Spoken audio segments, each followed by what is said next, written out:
Meus queridos, a paz do Senhor a todos. Quantos têm motivo para dar glória a Deus aqui essa noite? Mateus capítulo 4, verso 12. Quem encontrou o texto, dê um glória a Deus bem alto, por gentileza. Diz assim a palavra: Jesus, porém, ouvindo que João estava preso, voltou para a Galiléia e, deixando Nazaré, foi habitar em Cafarnaum, cidade marítima nos confins de Zebulon e de Naftali. Versículo 14, somente primeira parte do versículo. Para que se cumprisse o que foi dito pelo profeta. Só até aí, queridos. Se vocês quiserem manter a Bíblia aberta ou acompanhar ali, tanto faz. Mas agora, como nós estamos num lugar maior, eu vou precisar muito da sua atenção. Posso contar com vocês? Amém? Então olhe para cá, olhe para mim. Se existe uma expressão que nós podemos utilizar, que define muito bem, Leandro, a nossa experiência, a nossa peregrinação aqui na terra, define muito bem a vida que a gente tem, eu penso que a expressão é que a nossa vida é uma surpresa. Uma surpresa. Por exemplo, nós não sabemos o que nos espera na próxima esquina, né? A gente não sabe. Nós não sabemos o que nos espera quando acabar esse culto, quando nós voltarmos para a nossa casa, no dia de amanhã, esse ano. Então a nossa vida é um emaranhado de surpresas. E dentro dessas surpresas, existem algumas surpresas que são extremamente positivas, né? E algumas até previsíveis. Por exemplo, eu tenho certeza que na virada desse ano, você fez uma série de planos para o ano. Isso é completamente normal e saudável. E pode ser que muitos desses planos aconteçam. Então existem surpresas que são muito boas e são previsíveis. Mas eu também não posso ser irresponsável a tal ponto de esconder uma realidade muito clara, que precisa ficar clara para todo mundo aqui. Que existem também surpresas que não são tão agradáveis assim. E algumas delas nos surpreendem tanto que a gente não consegue nem imaginar o porquê que aquilo aconteceu. Então a vida é um emaranhado de surpresas, algumas boas e algumas não tão boas assim. E esse texto dessa noite, gente, ao contrário da maioria das nossas análises, quando a gente pensa na pessoa de Jesus, porque geralmente quando a gente prega a respeito de Jesus, a gente se calça, se firma no poder sobrenatural do Cristo. É muito comum a gente abrir a Bíblia num ambiente como esse e falar do poder que Jesus tinha de andar por sobre as águas. A gente está falando do quão sobrenatural ele era. Só que nesse texto aqui, é por isso que eu preciso da sua atenção, nesse texto aqui nós vamos dar de cara com a humanidade do Cristo, de ele enquanto essa experiência humana que a gente tem, ele enfrentando surpresas boas e surpresas ruins, ele enfrentando os problemas que eu enfrento no meu dia a dia e os problemas que você enfrenta no seu dia a dia. E o que é interessante é que a grande questão aqui não são as coisas que nós temos que passar, as surpresas que nós temos que passar, porque todos os que estão aqui, do mais velho ao mais novo, do mais bem espiritualizado ao menos espiritualizado, do que tem mais experiência com a vida, daquele que não tem experiência nenhuma, todos nós aqui estamos expostos a essa surpresa. O que é mais interessante aqui é como Jesus reagiu às circunstâncias que a vida foi apresentando para ele. E esse pequeno trecho que eu quero traduzir para vocês aqui hoje, de maneira muito clara e simples, é uma resposta de como Jesus reage a algumas coisas. E aqui, a primeira informação que eu quero que você tenha assim como clareza: Jesus está morando em uma localidade chamada Nazaré. E Nazaré para ele, gente, é o lugar que ele se fundamentou, é o lugar que ele cresceu. Então Nazaré para ele é um ambiente que ele já tem conhecimento, ele sabe quem mora lá, ele sabe qual é a estrutura daquele lugar, daquela geografia toda, e ele já está ali há algum tempo. E a Bíblia vai dizer o seguinte, que estando Jesus em Nazaré, ele ouve, ou seja, ele recebe, pastor Tiago, uma notícia.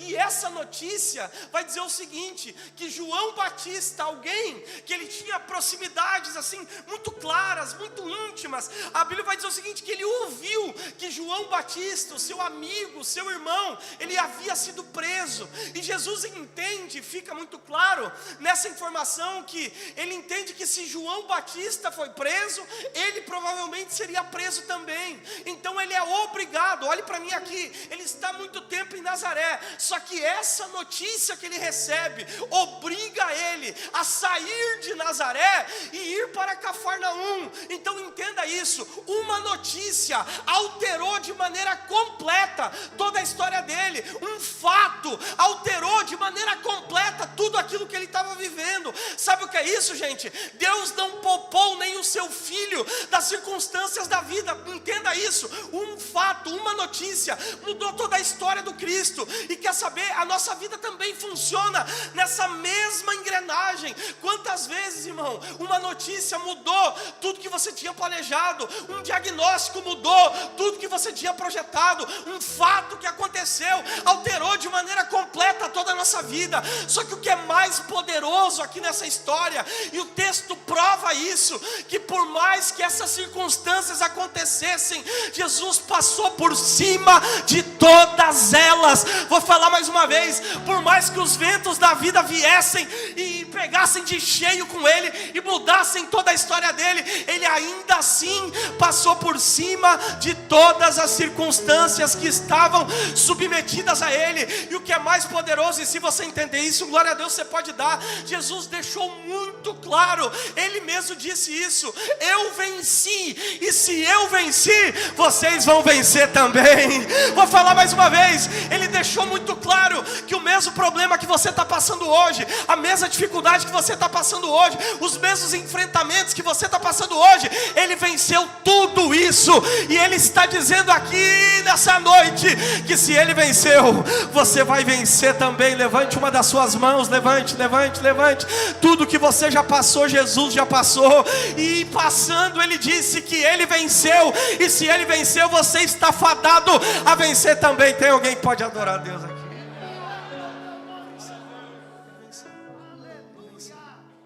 Olhe para quem está próximo de você e diga: irmão, ele venceu e você vai vencer também. Diga isso para 2 ou 3 pessoas aí que estão do seu lado: ele venceu e você vai vencer também. Olhe para cá, olhe para mim. Ele é obrigado, por causa de uma notícia, algo que parece pequeno, mas que altera toda a história dele. Ele é obrigado a sair de Nazaré e ir para Cafarnaum. Quem me entende até agora, diga amém bem alto, por gentileza. E eu comecei a pensar, pastor Tiago, quais são as coisas que nós conseguimos aprender desse texto. E eu cheguei em 4 lições, que eu tenho certeza que vão ser lições que vão abençoar o seu ano de 2023. Vocês querem ouvir? Deem glória a Deus bem alto, por gentileza. Olhe para mim aqui, a primeira lição. Grave o que eu vou falar. A primeira lição que a gente aprende com esse pequeno trecho aqui, sabe o que é? É que nós não temos o controle da história. A rédea da história não está na nossa mão. Ou seja, eu não tenho domínio dos fatos.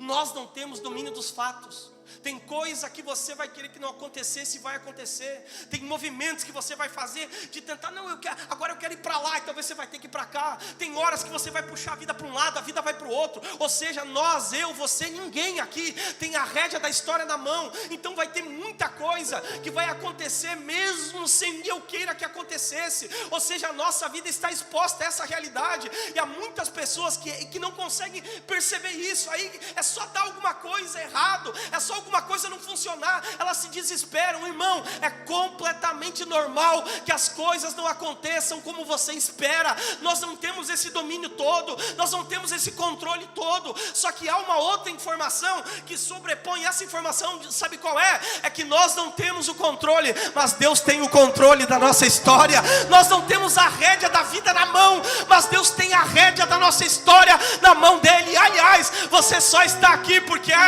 Ele está dirigindo a sua história. Ele está entendendo? E E aliás, é melhor até. É melhor que a gente não tenha a rédea da nossa vida na nossa mão. Já pensou, irmão? Olha bem para mim aqui. Já pensou se tudo que nós tivéssemos pensado até hoje, se tudo que nós tivéssemos projetado até hoje tivesse dado certo? Você sabe o que ia acontecer? Você ia machucar um monte de gente. Você já pensou se todos os planos que você tivesse planejado até hoje tivessem funcionado, irmão? Você acha que você estaria vivendo o que você está vivendo hoje?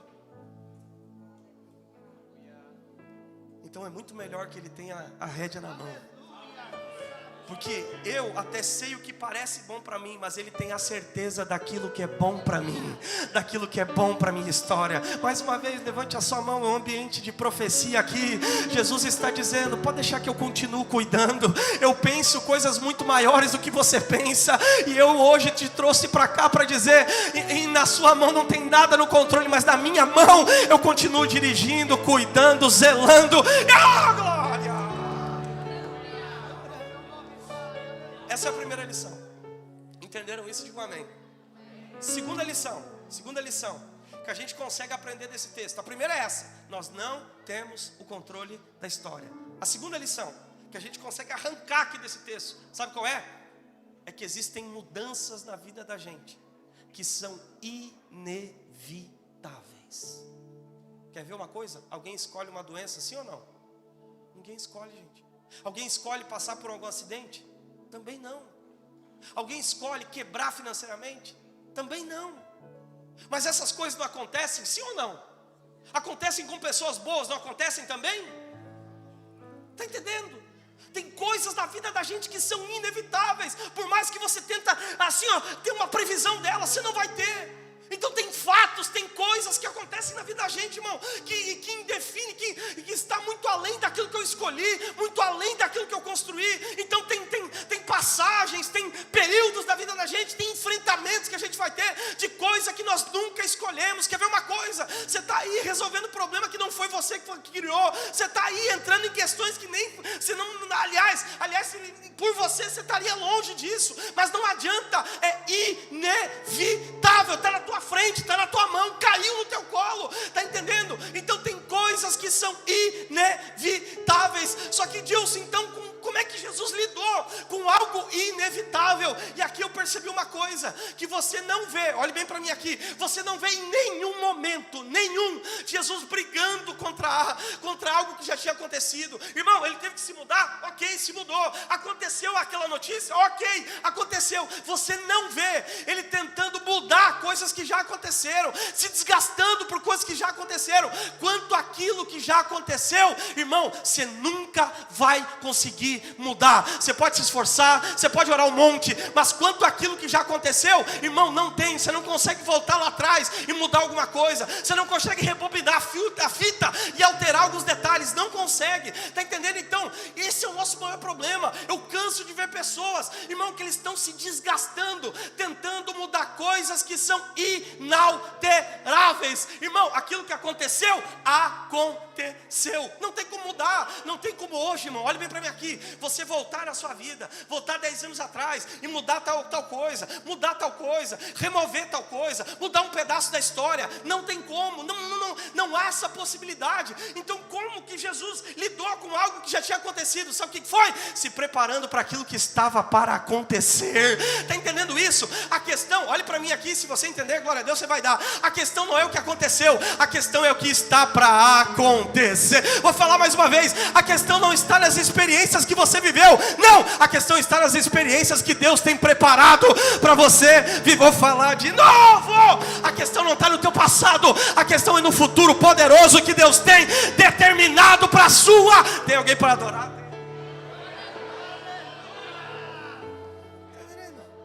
Então, irmão, Dilson, aconteceu tal coisa comigo. Aconteceu, irmão? Ponto. Dilson, mas eu errei tal tempo. Errou? Ponto. Dilson, mas tu não sabe. Ninguém sabe. Vai adiantar alguma coisa? Quer ver, gente? Os meus pais se converteram, eu era grande já. Mas quando eu tinha para 11, para 12 anos, meu pai às vezes chegava em casa bêbado, falava mal da minha mãe, fazia um monte de arruaça, falava palavrão aqui, daqui a pouco ele saía, daqui a pouco ele voltava, 2 dias depois ele chegava, e assim aquela loucura. Isso aí eu vi inúmeras vezes acontecer. Agora eu pergunto para você, eu consigo voltar lá no passado e alterar isso, sim ou não? Não, mas eu posso alterar que tipo de pai eu vou ser para o meu filho. Quer ver uma coisa? Se eu entrevistar algumas pessoas aqui, irmão, vai ter um monte de história pesada e complicada. Vai ter pessoas aqui que vão dizer: Dilson, não tive um pai direito, não tive uma mãe direito, não tive uma família direito, meu pai me tratava de qualquer jeito. Irmão, tem como você voltar lá e mudar isso? Sim ou não? Você pode mudar que tipo de família você vai ter, que tipo de filho você vai gerar, como você vai tratar o seu filho. Então qual é o nosso desafio? Nós aprendemos a lidar com aquilo que já aconteceu. E como é que eu lido? Como é que eu lido, Wilson? Usando esse exemplo aqui de Jesus. Ele não tentou mudar aquilo que tinha acontecido, mas ele já foi se preparando para aquilo que estava para acontecer. Ô irmão, recebe essa palavra. Você vai ser aquilo que não foram para você. Você vai ter aquilo que não te deram. Vou falar mais uma vez. Talvez você não teve um pai direito, mas você vai ser um pai exemplo para o seu filho. Talvez você nasceu numa família bagunçada, mas a sua família vai exalar as promessas de Deus. Tem alguém que pode levantar a mão e crer que isso é uma palavra de Deus para você?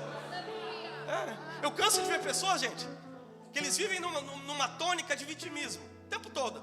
Porque não tive isso, porque não me investi nisso, porque não sei o quê, porque não sei o quê, porque eu sou coitado da história, porque um dia não fizeram. Irmão, sinceramente, bem de boa, todos nós aqui temos uma história triste para contar. Você pode pegar o Tiago que nasceu dentro da igreja, ele vai ter história triste para contar. Todos nós aqui, irmão. Tem fatos que a gente poderia, Vitor, ficar a vida inteira se escondendo atrás deles, aquela mentalidade vitimista. Porque eu passei por isso, porque eu passei por isso. Irmão, você tem que falar dessas coisas, tentar tratar, você não pode ficar preso a isso. Adianta, irmão, você ficar batendo na mesma tecla todo dia. Eu fui um coitado, ninguém me tratou, ninguém me cuidou, meu pai não me abraçava, meu pai nunca me deu um abraço. Se o teu pai não deu, eu sei que você vai abraçar seus filhos. Se a sua mãe não te tratou, eu sei que você vai ser uma mãe maravilhosa para os seus. Se as pessoas não te respeitarem, eu sei que você vai sair daqui para respeitar pessoas. Ou seja, você pode ser aquilo que não foram para você. Quem pega essa palavra aqui hoje, gente? Esse é o nosso desafio. Então tem coisa que é inevitável, você tem que aprender a lidar com elas, entendendo que Deus sempre tem algo novo e poderoso para liberar. Quem me entende até agora, diga amém. Amém. Primeira lição é essa: nós não temos o controle. Segunda lição é essa: tem mudanças que são inevitáveis. Terceira lição: tem mudanças que, além de inevitáveis, são necessárias. Olhe para quem está próximo de você e diga bem baixinho assim: tem que mudar, irmão. Não fala alto. Fala para da direita, para da esquerda. Fala devagarinho assim, ó. Muda, irmão. Amém? Quantos aqui estão dispostos à mudança? Mas que agora vai apertar um pouquinho, amém? Amém? Olhe para mim aqui. Irmão, ele estava em Nazaré. Ele recebe essa notícia. É inevitável, aconteceu. Então ele precisa sair de Nazaré e ir para Cafarnaum. É uma mudança necessária. Entendeu? Então tem mudanças, irmãos, que para você viver, tem coisas que para você viver, você tem que estar disposto a mudar. Mas você já percebeu como é difícil para a gente mudar? Você já percebeu como é difícil para a gente se desprender assim, ó, dessa proteção que a gente faz e dizer: não, acho que eu preciso mesmo mudar. Quer ver uma coisa? A maioria de nós aqui, irmão, a gente se esconde naquilo que eu chamo de temperamento. Quer ver uma coisa? Eu canso de ver pessoas que elas dizem assim: mas é o meu jeito disso.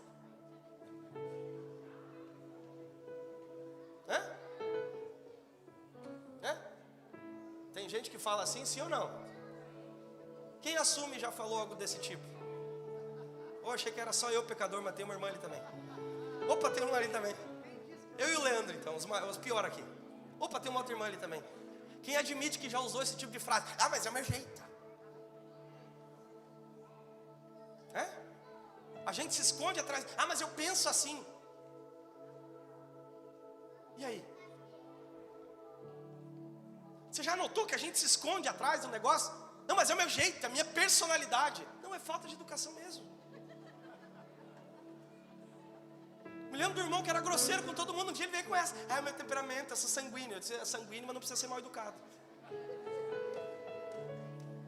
Estão comigo ainda ou já foram embora? Tem alguém disposto à mudança aqui hoje?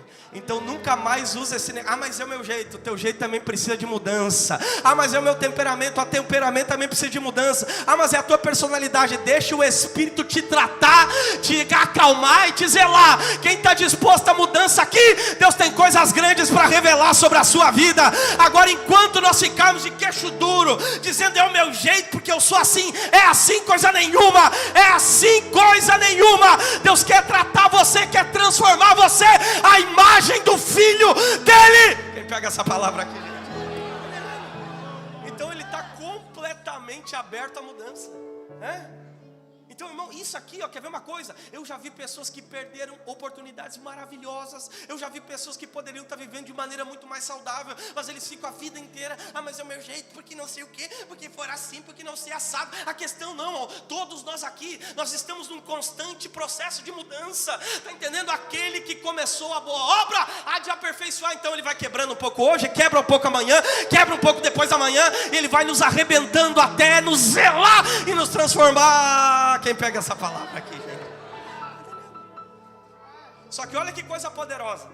O benefício de você estar exposto e disponível às mudanças. Você quer saber qual é? Diga amém. Amém. Jesus está em Nazaré. E sabe como as pessoas tratavam Jesus lá em Nazaré? Eles olhavam para ele e não conseguiam reconhecer a autoridade que havia sobre a vida dele. Eles olhavam para ele e diziam assim: esse aí, filho do carpinteiro, você é filho de José, carpinteiro. Eles tratavam ele desse jeito. Só que quando acontece tudo isso e Jesus está disponível à mudança, que ele vai para Cafarnaum, olha a mudança, olha o quanto a coisa mudou. Quando ele foi para Cafarnaum, quando ele começou a chegar em Cafarnaum, alguns relatos bíblicos dizem isso, que o povo, quando viu Jesus, era como se a luz tivesse chegado naquele lugar. Então, quer ver uma coisa? Enquanto ele estava em Nazaré, ele era tratado só como um carpinteiro. Agora, quando ele ficou disposto a passar por um processo de mudança, Deus preparou um ambiente de honra para ele. Sabe o que significa? Se você estiver disposto à mudança, Deus vai colocar você em lugares específicos, vai abrir portas específicas para você. Só que enquanto a gente ficar entrincheirado dentro da nossa própria ideia, a gente nunca vai sair disso. Mas Deus me trouxe aqui hoje para dizer que 2023 é ano de transformação. Quem pega essa palavra? Última lição. Se coloque de pé aqui essa noite.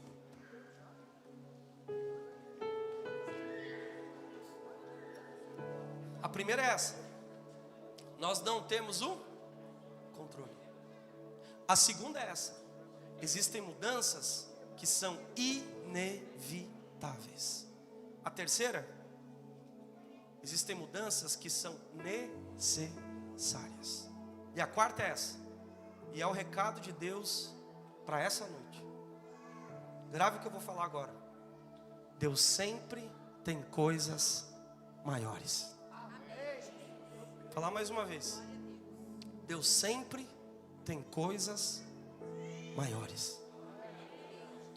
Enquanto Jesus estava em Nazaré, ninguém reconhecia a história dele, ninguém o respeitava.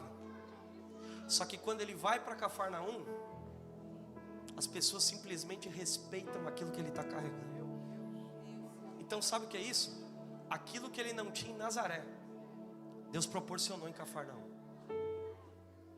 Aquilo que ele não tinha lá em Nazaré, Deus fez questão de colocar ele em um outro ambiente, que ele teve muito mais do que aquilo que tinha faltado para ele. Sabe o que é isso, gente? Um Deus que compensa a nossa história. E se tem uma coisa, olhem bem para mim aqui e dediquem o máximo da atenção de vocês. Se tem uma coisa que Deus faz muito bem, é compensar a nossa história. Deixa eu usar um exemplo para vocês poderem fixar esse conceito. Eu conheço pessoas que não, gente que não teve pai, gente que não teve mãe, gente que não teve uma família, gente que não teve um ambiente de carinho, de afeto. Aí você pega essas mesmas pessoas, anos depois, Deus faz questão de colocá-las próximo de pessoas que vão compensar tudo aquilo que eles não tiveram. E há pessoas que falam algo mais ou menos assim, pastor Fabiano: sabe o irmão aquele, Dilson? É como se fosse um pai para mim. Sabe a irmã aquela, Dilson? É como se fosse uma mãe para mim. Sabe o que é isso? Aquilo que você não teve lá atrás, Deus um dia vai proporcionar para você. Vou falar mais uma vez. Aquilo que te faltou um dia, Deus vai fazer questão de providenciar para você. O carinho, o afeto, o respeito que talvez um dia te faltou, Deus vai fazer questão de providenciar para você. Sabe o que é isso? É um processo que só Deus consegue fazer. Só Deus consegue fazer isso. Quer ver uma coisa? Eu conheço irmãs que não conseguiram gerar filhos. Não conseguiram, não tiveram essa dádiva. Aí você olha para essas irmãs, você vê um monte de criança na volta. Sabe o que é isso? Deus faz questão de anexar e colocar elas num ambiente onde elas possam desfrutar daquilo, tá entendendo? Sabe quem consegue fazer isso? Só Deus. O Deus que sempre tem coisas grandes pra gente. Então, irmão, pode ter certeza, a privação de hoje é a bênção de amanhã. A dificuldade de hoje é a bênção de amanhã. O processo de hoje é a inspiração de Deus para aquilo que Ele tem para fazer para você daqui a 5 anos, daqui a 10 anos, ou no momento que Ele entender que tem que fazer. Um outro exemplo, aí eu termino. Da compensação de Deus. Do Deus que sempre tem coisas grandes para revelar sobre nós. Sabe o que é? Eu conheço gente que você olha, Eclesial, para a vida deles hoje, você vê um bom carro, uma boa casa, você vê uma condição abençoada, tudo mais. Aí tem alguns engraçadinhos que olham para a vida dessas pessoas e dizem assim: não sei como conseguiu. Aí geralmente, se você investigar a história dessas pessoas, você vai ver que a gente que passou trabalho, a gente que teve que morar na casa dos outros, a gente que teve que pedir dinheiro emprestado. Aí hoje eles desfrutam de uma bênção, mas aquela bênção é o prêmio por todas as dificuldades que a pessoa passou ao longo da vida. Aí quem é que dá esse prêmio? O Deus que tem coisas grandes e que está aqui hoje. Tem bênçãos que Deus nos dá que são simbólicas diante das frustrações que a gente viveu. Tem lugares que Deus nos coloca que são como se fossem prêmios, como que dizendo assim: eu já vi você sofrendo, mas agora eu quero ver você sendo respeitado e honrado. Quem consegue fazer isso, gente? O Deus que te trouxe aqui hoje, te trouxe para cá para dizer que Ele tem coisas grandes para revelar sobre a sua vida. O Deus que viu a sua infância, a sua adolescência, viu os problemas que você passou, viu as dificuldades que ninguém mais viu, irmão. Tem coisa que só a gente sabe. Tem processos na vida da gente que só a gente sabe. E se a gente tentar explicar para as pessoas, elas nunca vão entender. Está entendendo? Então pode ter certeza, Deus é um Deus que compensa a nossa história. Gilson, resume essa mensagem. Vou resumir em uma lição que vai englobar todas essas aqui que eu falei para vocês. Você pode esquecer de tudo que eu preguei, não tem problema, mas dessa eu quero que você não esqueça. Grave o que eu vou falar agora. Não tenha medo das mudanças. Vou falar mais uma vez. A vida é uma surpresa, mas não tenha medo das mudanças. O último versículo diz assim: que isso aconteceu para que se cumprisse o que foi dito pelo profeta.